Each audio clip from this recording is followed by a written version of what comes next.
Welcome back to the second video of our series, Why Security Matters. This time we're talking about why everybody's at risk to some extent. A widely held misconception is that only big enterprises and famous people are at risk of being hacked online, while large organizations and famous people are more likely to be specifically targeted by cybercriminals, including ones financed by nation states. Less known entities like small businesses can't afford to ignore the risks from cyber attacks.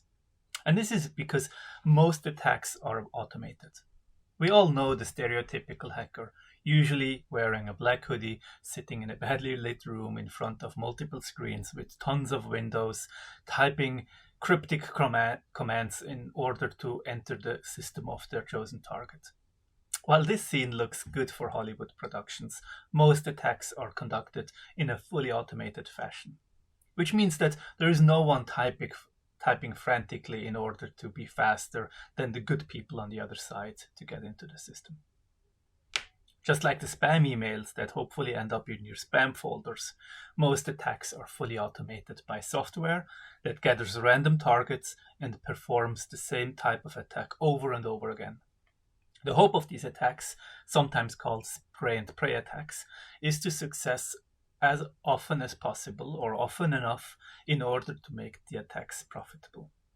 This means that these attackers don't care if they're sending phishing emails to the CEO of a publicly traded company or a freelance web designer who just started their own business.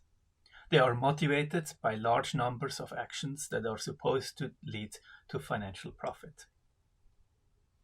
These attacks are also usually very cheap. Cybercriminals often don't require expensive tools to perform their attacks. Most attacks can be performed with simple and cheap tools that they can purchase on the so-called dark web.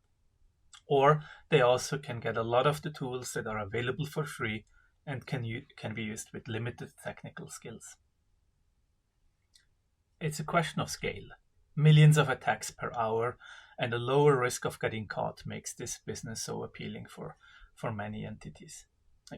Criminals looking for an unlocked car on a residential street, they're limited by where they can act and how many cars they can check for an unlocked door in a given night. Cybercriminals are not bound by the same limiting factors in regards to how many and who they can target. Unlike the criminals mentioned before, the risk of getting caught is also significantly smaller for these criminals. So both these factors and others make it more economically viable for people to conduct cybercrimes and scale up their operations, which, as a consequence, puts everybody at risk.